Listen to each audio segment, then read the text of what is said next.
آج کی رات بہت زیادہ پراسرار تھی۔ نہ جانے کیوں میرا دل کسی انہونی کے ڈر سے کانپ رہا تھا۔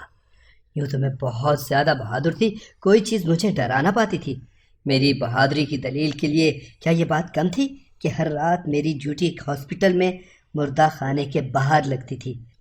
آج بھی معمول کے مطابق میں اپنی ڈیوٹی سر انجام دے رہی تھی جب ایک سینئر ڈاکٹر ایک لاش کو مردہ خانے کی جانب لے جا رہے تھے۔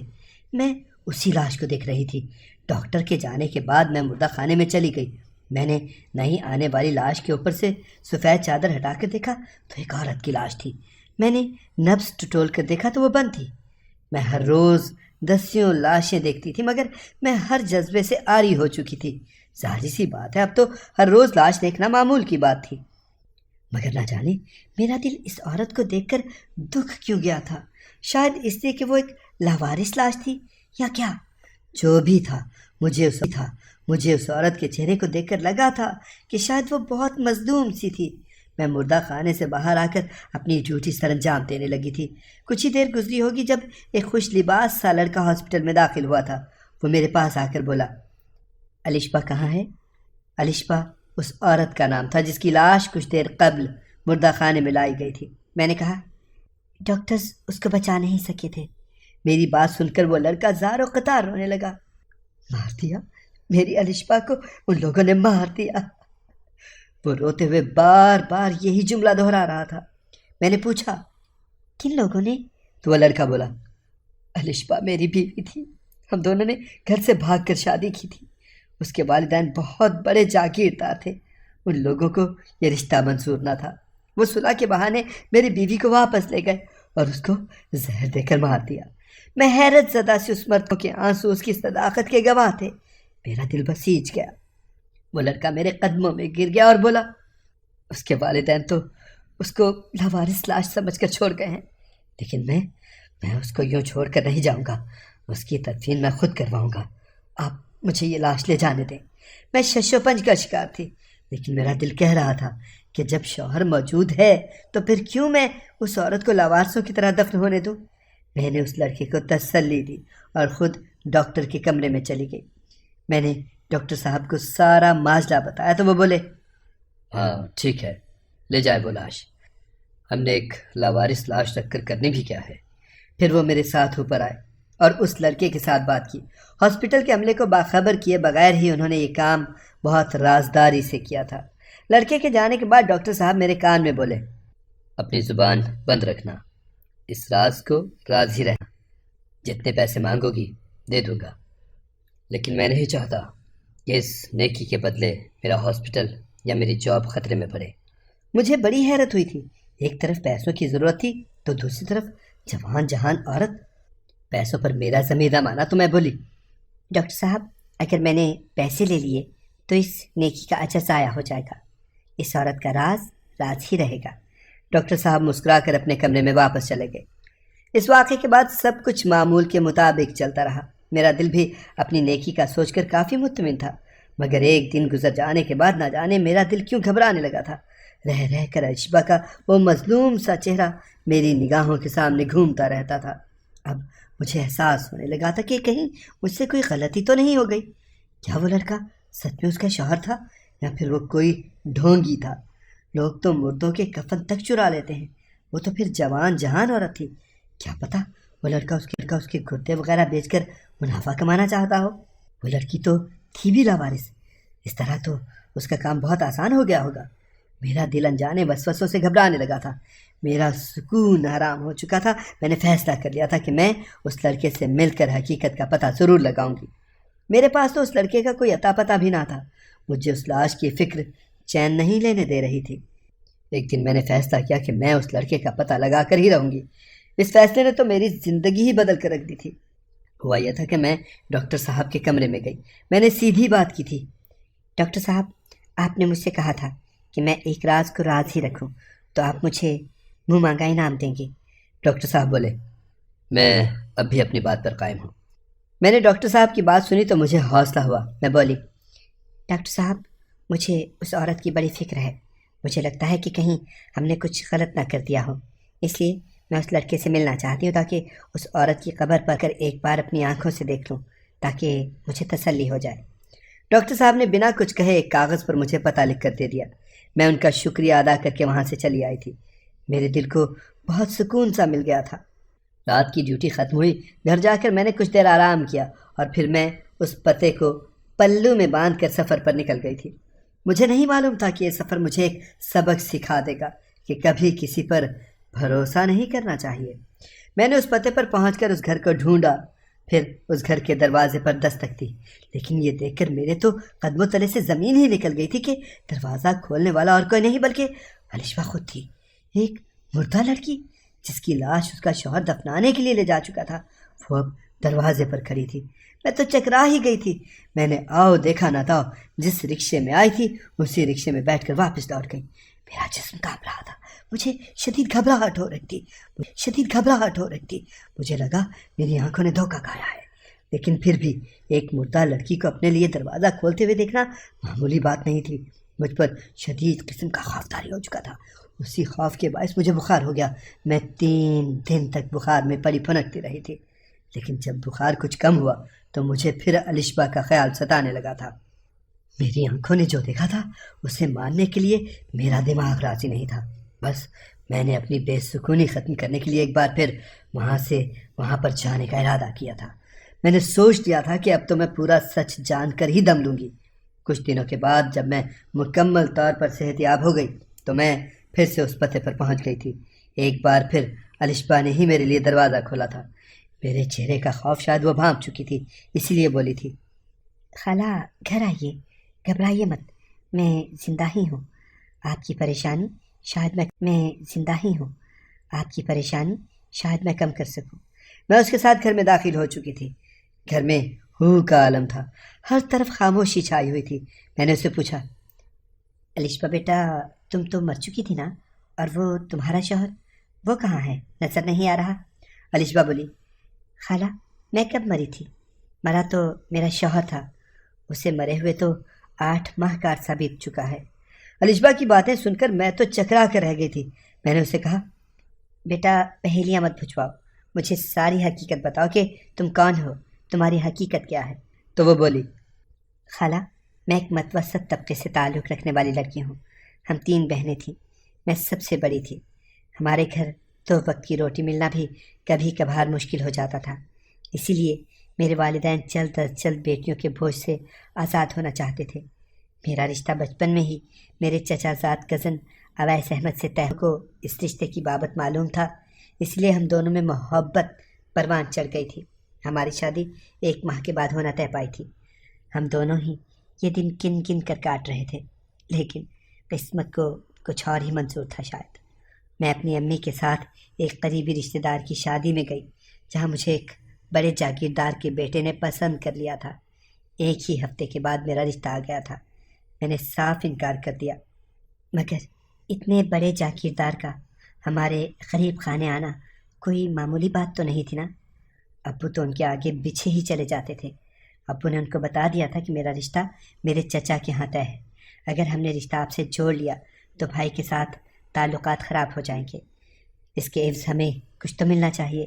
یوں ابا نے مجھے 50 لاکھ روپے میں بھیج دیا تھا۔ جس دن میری بارات تھی، ابا میرے سر پر ہاتھ رکھے بولے، رہنوں کے رشتے بھی اچھی جگہ پر ہو جائیں گے اور ہمارے گھر سے بھی غربت ختم ہو جائے گی۔ میں خاموشی رہی تھی۔ یوں میں بیاہ کر جاگیردار کے گھر آ گئی اور اپنے رشتوں سے ہمیشہ کے لیے بچھڑ گئی، کیونکہ انہوں نے ابا کو 50 لاکھ روپے تھماتے ہوئے یہ شرط رکھی تھی کہ آج کے بعد نہ آپ لوگ الشبا سے ملنے آئیں گے اور نہ ہی الشبا آپ کے گھر آئے گی۔ یہ بات بتا کر الشبا زار و قطار رونے لگی تھی۔ میں نے اس کو دلاسے دے کر چپ کروایا تھا۔ جب وہ تھوڑی سنبھل چکی تو میں خاموشی سے اٹھ کر اپنے گھر آ گئی تھی۔ مجھے الشبا کے ساتھ بڑی ہمدردی محسوس ہوئی تھی، لیکن میں بے بس تھی۔ میں کر ہی کیا سکتی تھی؟ میں اکثر نماز میں اس کے لیے دعا کرتی تھی۔ ایک دن یوں ہی میں نے الشبا کے لیے دعا کی تو دماغ میں ایک دم سے گھنٹی بجی تھی۔ الشبا نے مجھے اپنی شادی کے متعلق تو بتا دیا تھا، مگر اپنے شوہر کے بارے میں اور اپنی موت کے متعلق تو کچھ بتایا ہی نہیں تھا۔ میں بھی کتنی پاگل تھی۔ الشبا کے آنسو دیکھ کر بکھرا گئی اور ادھوری بات جان کر واپس آ گئی تھی۔ میرے دل کو بڑا دکھ ہوا تھا۔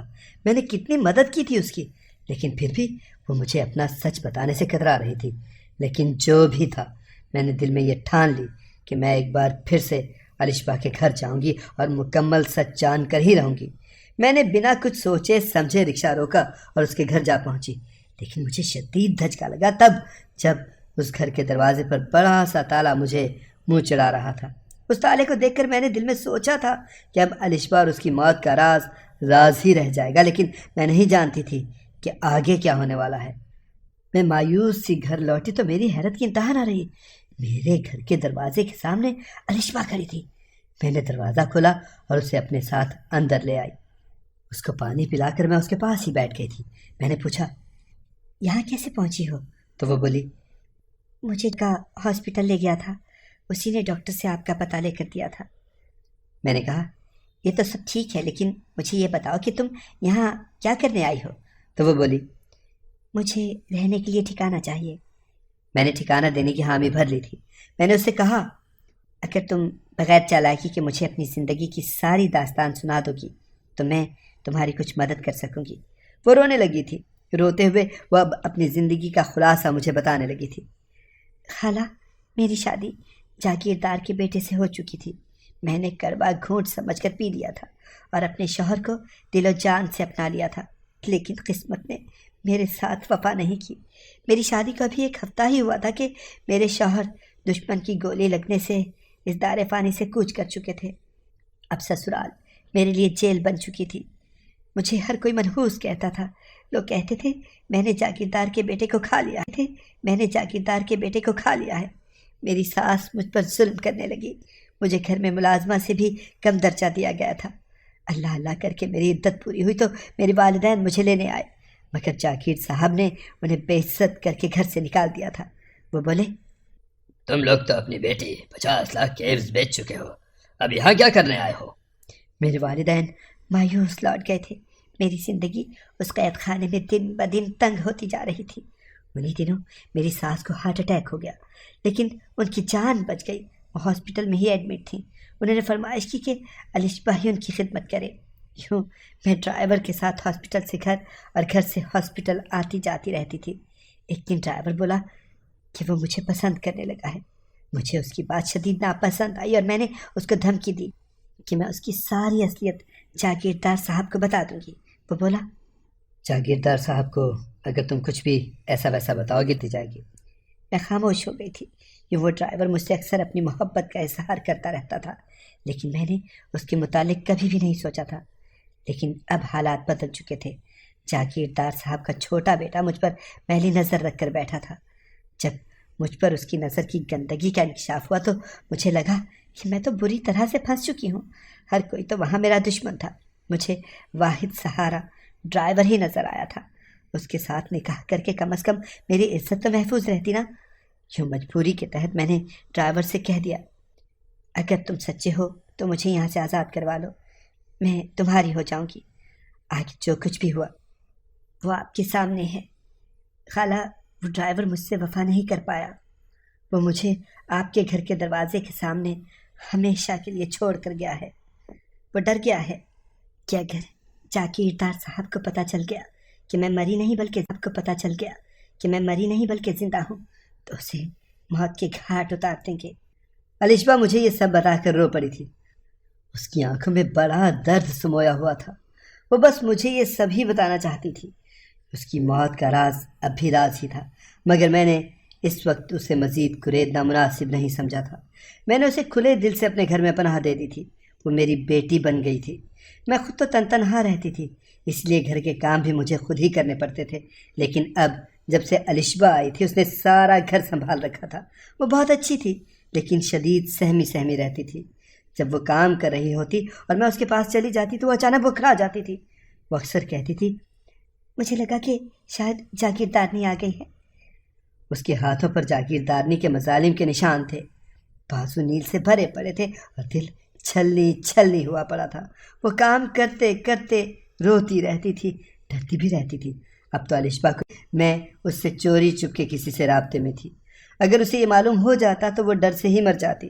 میں نے اس انسان کو بتا دیا تھا کہ الشبا زندہ ہے۔ مجھے نہیں معلوم تھا کہ میں نے غلط کیا تھا یا درست، مگر اس کی موت کے ڈرامے میں اس کا ساتھ دینا مجھے مناسب نہیں لگا تھا۔ ایک دن میں نے الشبا سے کہا تھا، تم تیار رہنا، آج تم سے ملنے کے لیے کوئی آنے والا ہے۔ وہ شدید گھبرا گئی تھی، وہ میرے قدموں میں گر کر بلک بلک کر رونے لگی تھی۔ وہ بولی تو اس کی باتوں میں پورے جہان کا درد سمو گیا تھا۔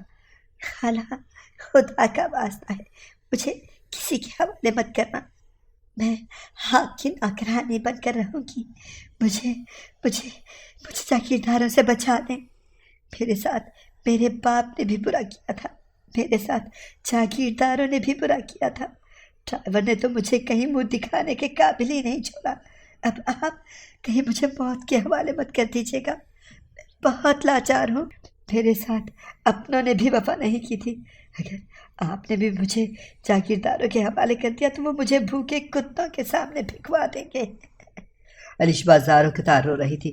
تبھی دروازے پر دستک ہوئی تو وہ چھوٹے سے بچے کی طرح سہم کر مجھ سے لپٹ گئی تھی۔ میں نے اسے تسلی دی اور دروازہ کھول دیا۔ سامنے کھڑے شخص کو دیکھ کر الشبا مجھ سے لپٹ کر پھوٹ پھوٹ کر رو دی تھی۔ سامنے اویس کھڑا تھا، الشبا کے بچپن کا منگیتر۔ اویس کی بھی آنکھیں آنسوؤں سے بھری ہوئی تھیں۔ وہ روتے ہوئے بولا، میں نے تم سے بہت محبت کی تھی الشبا، اسی لیے تو آج رب نے مجھے تم سے ملا دیا ہے۔ جب تایا جی نے تمہیں مجھ سے چھین کر کسی اور کو سونپ دیا تھا، تم تب بھی میرے دل میں تھی۔ پھر جب تمہاری موت کی خبر آئی تو دل نے اس خبر کو بھی جھٹلا دیا تھا۔ میرا دل جب تک دھڑکتا رہے گا مجھے اس بات کا یقین رہے گا کہ تم زندہ ہو، اس بات کا یقین رہے گا کہ تم زندہ ہو۔ الشبا اب بھی رو رہی تھی۔ اویس نے الشبا سے اس کی موت کی خبر کے متعلق پوچھا تو وہ بولی، جاگیردارنی جی مجھے اپنے بیٹے کی مجرم سمجھتی تھی، وہ مجھ پر زندگی حرام کر دینا چاہتی تھی، وہ چاہتی تھی کہ میں ایک ایک لمحہ اذیت میں گزاروں۔ اسی لیے تو جب ابو مجھے لینے گئے تو انہوں نے صاف صاف انکار کر دیا تھا۔ ڈرائیور چونکہ مجھ سے شادی کرنا چاہتا تھا، اس لیے اس نے ایک منصوبہ بنایا۔ اس منصوبے کے تحت اس نے مجھے نیند کی گولیاں دے ڈالیں۔ میں بے ہوش ہو گئی تو اس نے گھر میں شور ڈال دیا کہ الشبا بی بی نے خودکشی کر لی ہے۔ پوری حویلی ہل کر رہ گئی تھی۔ جاگیردارنی جی کسی صورت نہیں چاہتی تھی کہ میں مروں، اس لیے انہوں نے مجھے ہاسپٹل بھجوا دیا۔ ڈرائیور نے اپنے ایک دوست ڈاکٹر سے پہلے ہی بات طے کر لی تھی، اس لیے اس نے بڑے جاگیردار صاحب کو بتایا تھا کہ الشبا، انتقاشی کا کیس پولیس کیس ہوتا ہے اور آپ معزز لوگ ہیں، آپ یہاں سے چلے جائیے، ہم اس لاش کو لاوارث کہہ دیں گے اور خود ہی اس کی تدفین بھی کر دیں گے۔ جاگیردار صاحب نے ان کی بات مان لی اور یوں وہ مجھ سے جان چھڑا کر چلے گئے۔ خالہ، ڈرائیور نے آپ سے جھوٹ بولا تھا، وہ میرا شوہر نہیں تھا، نہ ہی ہم نے گھر سے بھاگ کر شادی کی تھی، وہ تو بس آپ کی ہمدردی بٹورنا چاہتا تھا۔ ڈاکٹر سے تو اس نے پہلے ہی بات کی ہوئی تھی۔ یوں وہ مجھے ایک کرائے کے مکان پر چھوڑ کر چلا گیا تھا۔ ہر روز 10 منٹ کے لیے آ کر وہ میری خیریت معلوم کر کے جاتا تھا، مگر پھر وہ مجھ سے نکاح کرنے والے وعدے پر قائم نہ رہ سکا اور مجھے آپ کے گھر چھوڑ کر فرار ہو گیا۔ اویس الشبا کی باتیں سن کر اسے تسلی دینے لگا تھا۔ پھر وہ میرے سامنے آ کر کھڑا ہو گیا اور بولا، خالہ، کیا آپ اپنی بیٹی کا رشتہ مجھ سے کریں گی؟ میں مسکرا دی اور بولی، ہاں اویس بیٹا، میری الشبا آج سے تمہاری ہوئی، میری الشبا آج سے تمہاری ہوئی۔ پھر میں نے اور اویس نے جھٹ پٹ مولوی صاحب کا انتظام کیا اور ان دونوں کا نکاح پڑھوا دیا۔ میں نے ان دونوں کو اپنے گھر میں پناہ دے رکھی تھی۔ اویس الشبا کو اپنے ساتھ نہیں لے جا سکتا تھا کیونکہ ہر طرف تو اس کی موت کی خبر پھیلی ہوئی تھی۔ یوں اللہ نے مجھے بڑھاپے کی عمر میں ایک بیٹا اور ایک بیٹی سے نواز دیا ہے۔ الشبا نے اپنی زندگی میں بہت دکھ دیکھے تھے، مگر اب وہ اویس کے ساتھ بہت خوش ہے۔ اس کو دیکھ کر میں بھی خوش ہو جاتی ہوں۔ اللہ کا شکر ہے کہ اس نے مجھے 2